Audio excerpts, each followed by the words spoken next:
there's another kind of instinct that you need to be on the lookout for, and this one is a liar. This one is a saboteur. Well, this one is a backbiter. And like the devil himself, he's a shapeshifter. He's gonna disguise himself and make you think he's got your best interest in mind, but he doesn't. This is the instinct that says, you've had enough. This is the instinct that says, you've given it your best shot. You can stand down. You can back off. This is the instinct that says, you can rest now.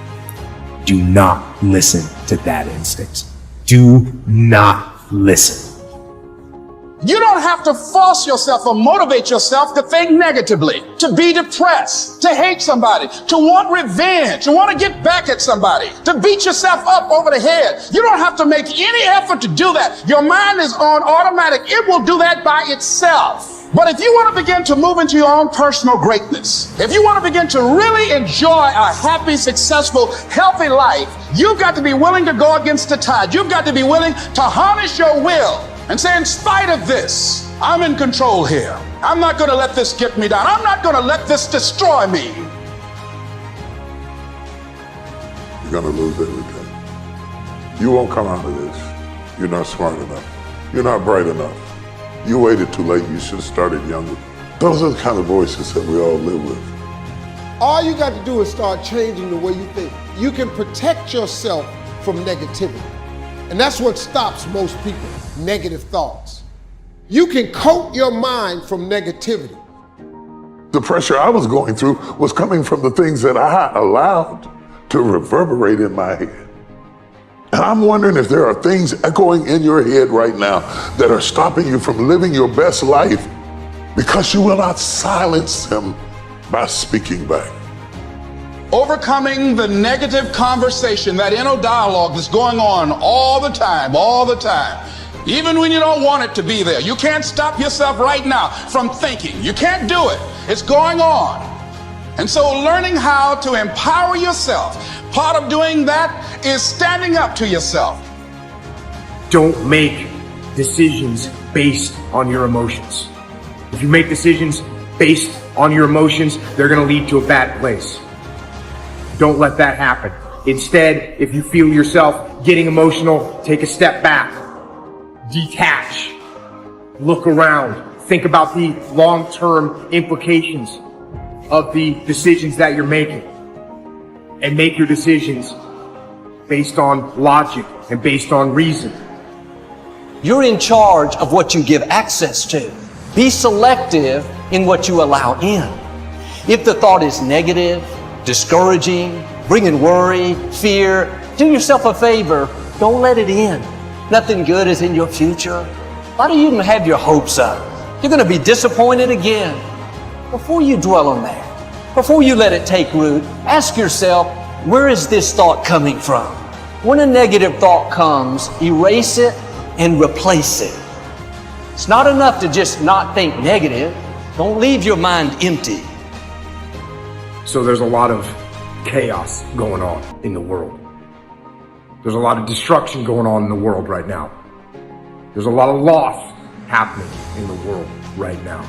And I've actually been through a lot of chaos, and I've been through a lot of destruction, and I've been through a lot of loss.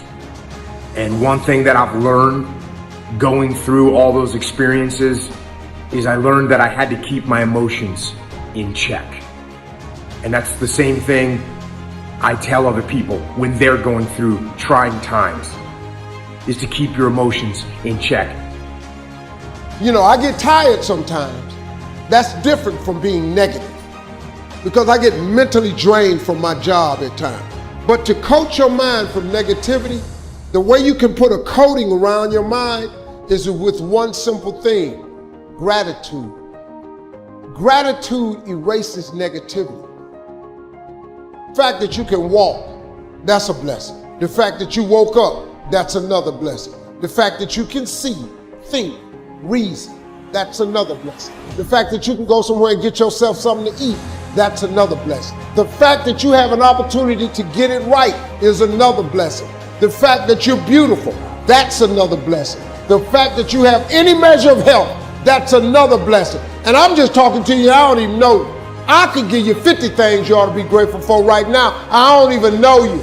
Start coating your mind with gratitude. It'll change everything for you. No matter how good of a person you are, how much faith you have, you'll never get to the place where negative thoughts don't come. Discouraging thoughts. Your dream is never going to come to pass. You'll never meet the right person. It would have happened by now. Thoughts of worry.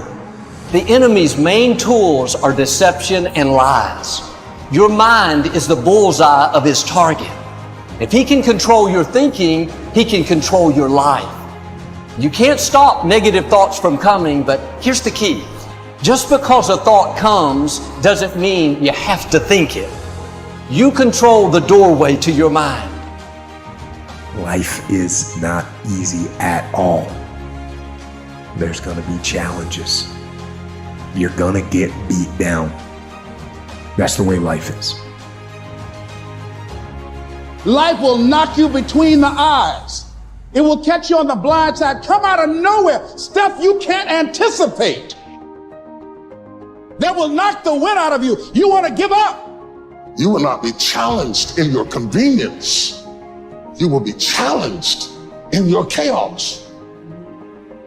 When you run out of money, when things don't work out for you, when things happen that you could not anticipate, what are the reasons that you can think of that can keep you strong? If you know the why for living, you can endure almost anyhow. And it doesn't matter how you get knocked down in life, because that's going to happen. All that matters is that you got to get up. You have to get up. Whatever experience you're having right now, it has not come to stay. It has come to pass. Sometimes you have to just back up and go within yourself and pray and meditate and recharge your batteries. Go away, clear your head, and then come back and look at it from a different vantage point. Don't operate while you're under the spell or the effect of what's going on. Don't allow your emotions to control you. We are emotional, but you want to begin to discipline your emotion. If you don't discipline and contain your emotions, they will use you. You don't have to force yourself or motivate yourself to think negatively, to be depressed, to beat yourself up over the head, to feel loaded with guilt. You don't have to make any effort to do that. Your mind is on automatic. It will do that by itself. But if you want to begin to move into your own personal greatness, you've got to be willing to go against the tide. You've got to be willing to harness your will and say, in spite of this, I'm in control here. I'm not going to let this get me down. I'm not going to let this destroy me. I'm coming back. We live in a society where mediocrity is often rewarded. I wanted to be a man that detests mediocrity. I love to see people who were getting beat down, and there's scenes that just drove me. And people in my hell weeks, I was in 3 of them, they'd always hear me singing these songs, humming these songs in torturous situations. When everybody's quitting this fucking code, I would be somewhere gone, somewhere fucking gone, and somewhere fucking dark as shit. I love the fucking guy who just fucking fights. And so I put these things in as reminders that you're gonna have to fucking suffer, man. This fucking 0.25, man, man, you're gonna have to fucking suffer to go from this fat, insecure motherfucker to one of the best guys on the planet Earth. This journey is gonna take something that is gonna be incomprehensible to most people.